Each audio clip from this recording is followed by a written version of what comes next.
What's it like? It's like this. There's not enough data. Even if a hair pops out, hey, the whole ponytail is still here. Missing info? Missing hair? The ponytail stays. That's the vibe. The noise is really strong. Hello everyone, error here. Oh, the water keeps coming in. There's no one to row the boat. Microsoft has just dropped a bombshell that could be a major event in quantum computing history. They've taken a completely new approach, unlike the traditional methods. Right now, hundreds of companies worldwide are competing to develop quantum computers. The well-known ones are Google's Willow chip leverages a superconducting technique, and there's also Rigetti making waves. IonQ, which is renowned for its ion trap technology, has been in the spotlight recently. IBM is also performing exceptionally well, and NVIDIA has proactively established a platform called CUDA specifically for quantum computers to offer support. However, Microsoft is suggesting that with an entirely new method, they might be able to cram hundreds of thousands of qubits onto a chip the size of your hand. Do you remember the buzz around the LK99 superconductor? There's currently a buzz similar to that around room temperature superconductors, and now Microsoft has come forward with this new approach known as topological quantum computing. We're going to delve into whether this innovative method, which Microsoft claims to be the first to create a topological qubit, can truly surpass the traditional ion trap or superconducting methods. Microsoft has claimed to have created the first topological qubit. There's been a lot of chatter and debate around this announcement. Let's break down the details quickly and see what it's all about. First off, if you take a look at the Microsoft blog, you'll notice that they have mentioned unveiling something called the Majorana. And no, it's not mayonnaise, but Majorana. They have introduced it as the first quantum processor that is powered by topological qubits. This stuff looks really complicated, right? I'll break it down to the essentials so you can get it. But first, let's take a quick look at the article. On February 17th, Microsoft Quantum released a paper in a simplified format. I read through all of this, and I do not get it. You guys are probably wondering the same thing, right? Is Google going to fail? Is IBM's approach not going to work either? Ion traps are famous, but isn't that all hype? Is Microsoft going to take over? This is what you're curious about, right? How likely is it to happen? Before diving into these complex topics, let's first break down the key terms. So, what's the first one? Hey, it's error here, but not me, the error rate we're dealing with. The current ion trap method does a great job at minimizing errors, making it a promising approach for scaling up qubits in the future.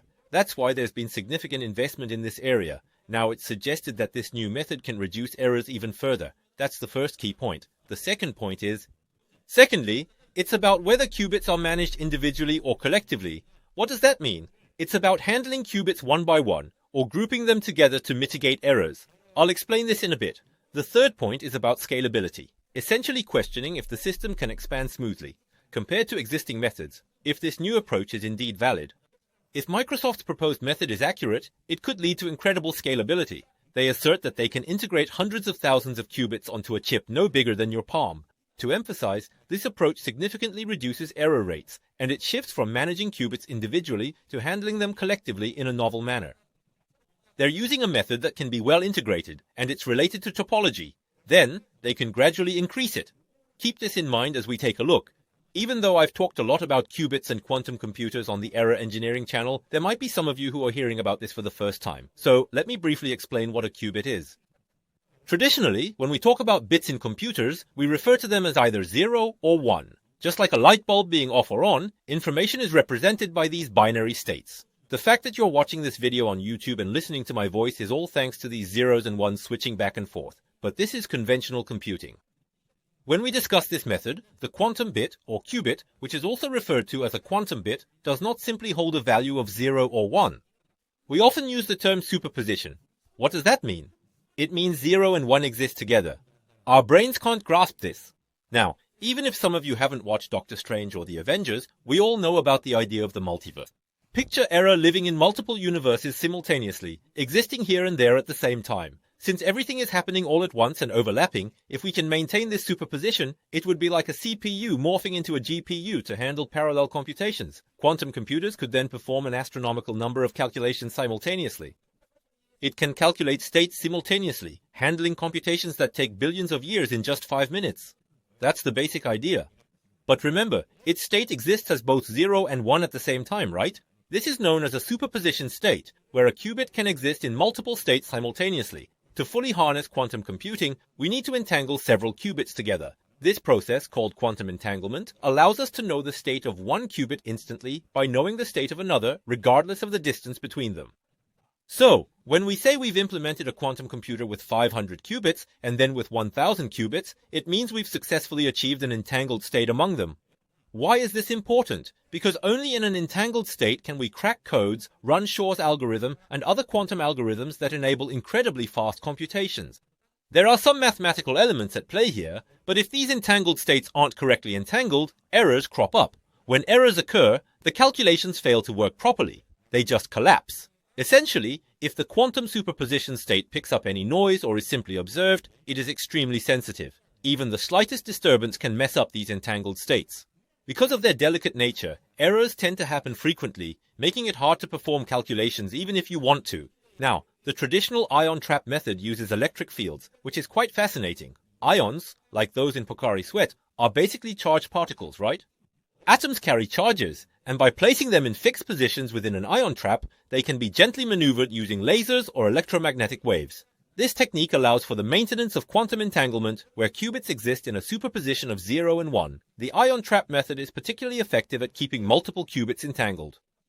For a deeper dive, you might want to look up ion trap as mentioned earlier. Companies like IonQ and Google have developed quantum chips, with Google's Willow being a prime example. These chips utilize a superconducting method, operating at extremely low temperatures, nearly minus 270 degrees Celsius, to virtually halt atomic movement due to the lack of energy. The quantum entanglement state is preserved, which is why this method is called superconducting. However, compared to the ion trap method that controls ions, the superconducting approach results in significantly more errors. What they are discussing here is the creation of numerous qubits for quantum error correction, which are then used to carry out the desired computations. Whenever an error pops up, it can be promptly fixed, drastically cutting down the error rate and making the system much more stable and reliable. So, when we talk about the ion trap method, it means that it's known for its stability and low error rates, which is why it's called the ion trap method. However, it tends to be a bit slow because controlling ions with lasers and electric fields is quite challenging. The process of moving and maintaining these ions stably takes time, which is a notable downside. A prominent company utilizing this method is IonQ. Now let's talk about the superconducting approach, which companies like Google, IBM, and Rigetti are heavily invested in. This method is known for being the most traditional in the quantum computing world. Its major benefit is its lightning-fast speed, but it does come with significant drawbacks such as a high error rate and very short-lived entanglement states. Instead of focusing on protecting and maintaining each qubit individually, Microsoft's new approach is about handling them as a collective group. As I mentioned earlier, it's not about individual efforts, but rather about the collective action of these qubits. These qubits operate together, essentially saying, we move as one, maintaining the same state collectively. By sticking to the rules, we can significantly reduce errors. Now, let's dive into this topic. Have you heard of this person? Ettore Majorana was an Italian genius physicist who mysteriously disappeared about 85 or 90 years ago, which is quite intriguing. Sometimes there's a death date given, but usually it's just noted that he vanished after discovering something significant. Now, what I'm going to talk about is how Microsoft's approach isn't just using ions or superconductors. Instead of using superconductors, Microsoft has taken a different route by employing a novel material. This substance is fascinating because it was theorized to exhibit the characteristics of both a particle and its antiparticle termed a fermion. I will not go into all the nitty-gritty details since it can get pretty complex even for me. So the key point here is... Anyway, there's something new on the horizon, and they named it the Majorana fermion. They believe that if this is utilized, it could function as a qubit in quantum computers. Until now, it hadn't been identified. However, there are gradually emerging papers claiming its discovery. But the academic community is still debating, with some saying, did you really find it? No, that's not it. There's a lot of debate about whether it has been discovered or not. But Microsoft is boldly claiming they have found it. They say their method will make all existing quantum computing techniques obsolete. They're essentially saying, we're the best. So, they named their chip Majorana 1. It uses a specific material, and the term topological keeps coming up. So, we are talking about a superconducting nanowire here, but the term topological keeps coming up, which can be quite a mouthful.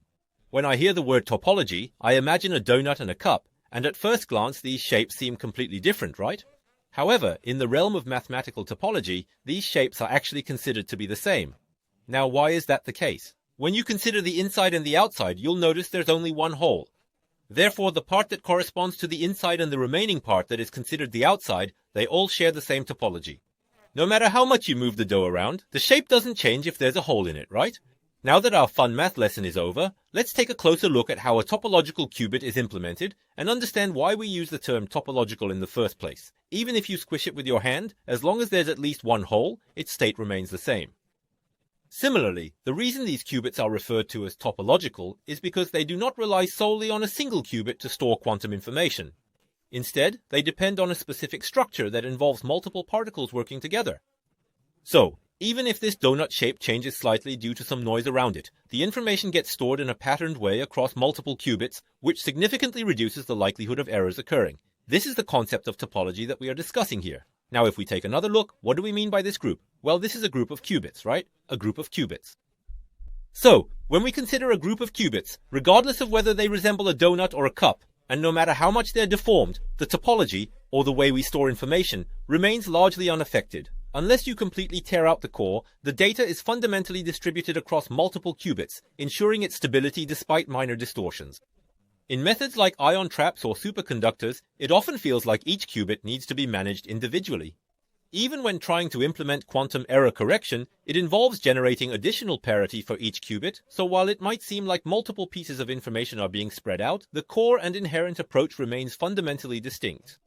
These qubits are naturally less prone to errors. This means they do not need as many quantum error correction circuits as the ion trap or superconducting methods generally require.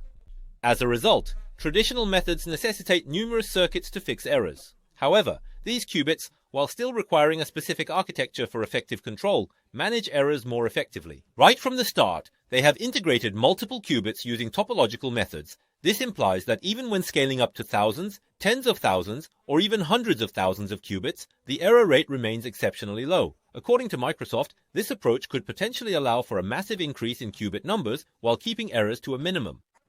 In reality, because they need to create the circuits, they only have to establish a specific pattern for the entire group of qubits. This means that the amount of wiring and circuitry required is significantly reduced. Therefore, Microsoft is asserting that it is highly likely they can integrate a much larger number of qubits within the same chip area. To sum up, traditional methods need complex wiring or circuits to control each qubit. There's a limit to how many qubits can fit on a chip. So, even if we hear about achieving 100 or 1000 qubits now, scaling up to hundreds of thousands or millions might not be easy. When will we get there? Well, you might be contemplating this. When you approach the concept of topological qubits with Majorana fermions, it's akin to braiding multiple strands of hair into a single cohesive braid. Instead of meticulously ensuring each individual strand doesn't fall out, you simply bundle them all together into one unified braid, which keeps the overall structure intact. Even if a single hair sticks out, hey, the whole braid is still intact, right? No information is missing, right? It's like your hair is still in place. You're rocking the same style. That's how strong the noise resistance is. If you check out the Reddit threads on Majorana fermions, you'll find some people are quite optimistic, while others remain skeptical. It's pretty much like the current buzz around LK99. No need for me to read everything out loud, so if you're curious, you can check it out yourself. In short, the optimistic view is that this new Majorana pattern can withstand external noise 100 to 1000 times better. This signifies a revolutionary new method that leaps beyond the traditional ones. They're much less sensitive to interference, which significantly increases their potential. Plus, as I mentioned earlier, they can be highly integrated, with the potential to fit hundreds of thousands on a single chip. Just imagine how great that is. Even in nature, while some people have voiced skepticism, others have said it looks promising. It's been kept quite secretive, though. And this person, along with others in the video, seem really pumped up. It feels like we've genuinely accomplished something significant here. Of course, there are some negative opinions as well. They didn't share much data. What does this remind you of? It's kind of like that. We lack enough data and need to prove it, but there aren't many papers out. There's a shortage of experimental evidence, and we already have something called Majorana.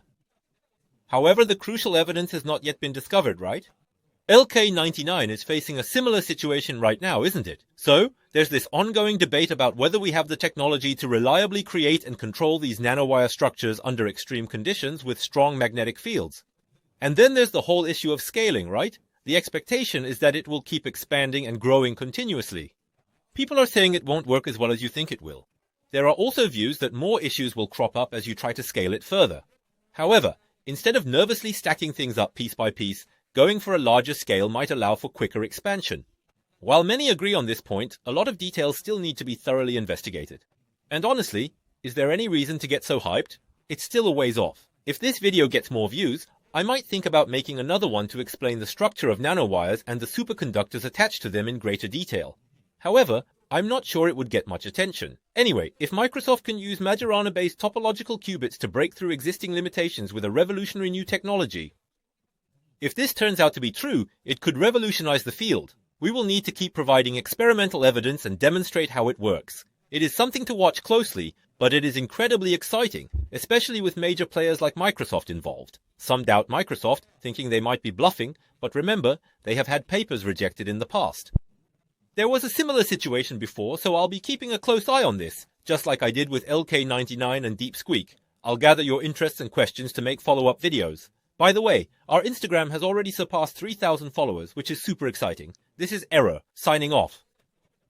I summarize news like this and share short clips that aren't featured on YouTube, so I hope you find them useful. Many people are also subscribing to international tech channels like Ande Engineering.